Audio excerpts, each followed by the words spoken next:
Hey, this is Eric Ledford with MeepleCore Podcast. We're here with Jesus Sanchez with KOSMOS, and he's going to tell us about Roll for Adventure. So Roll for Adventure is a completely cooperative game where it's like a dice allocation game where you're rolling your dice and you're trying to save all of these dimensions from the like evil shadow overlord, and you're trying to collect power stones to do that. So in the basic game you have this power stone, the Book of Magic, and you need 5 power stones to beat the like shadow overlord.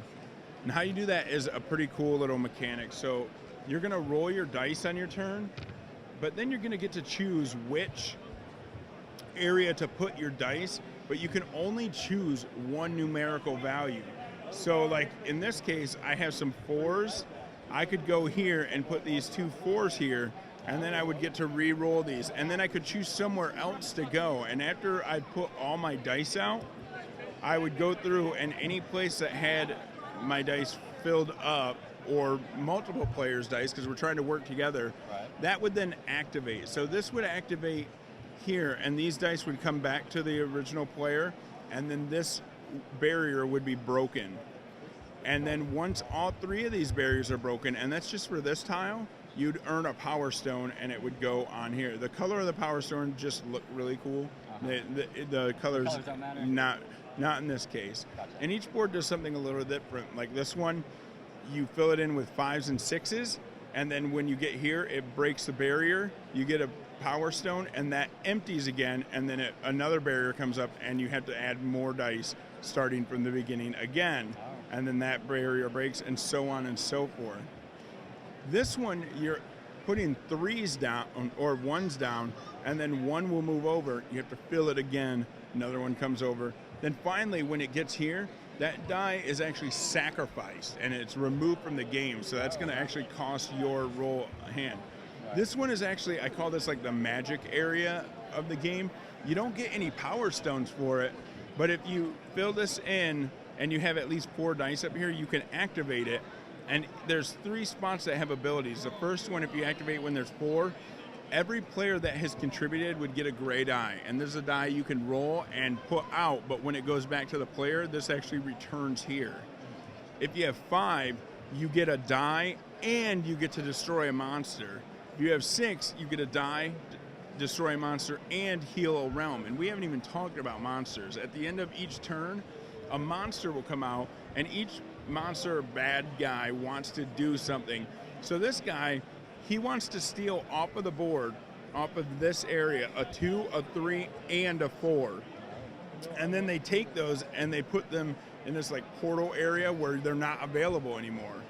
Then the team can actually allocate 10 dice pips here to release all the dice that are captured.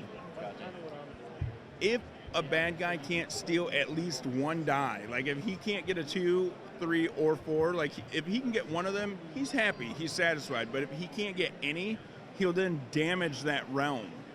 And if it ever gets to the skull, you lose. And each bad guy does something a little different for each realm. This one's stealing 1s. This one has a priority system where it wants a 6 first, a 5, and then it will take one of those. And all of them, if it can't do it, it will damage the realm. If that wasn't bad enough, when a bad guy comes out, you see these numbers that are in the corner. That tells them that they're kind of who's in charge. When a 3 comes out, it reactivates all of the 2s and the 1s that are already out. A 2 will activate all the 1s that are out. So and 1 can get activated multiple times in a round. Yes. And then there's actually a shadow card that comes out. When this comes out, he's going to activate, because he's the main boss, he's going to activate every monster that's out.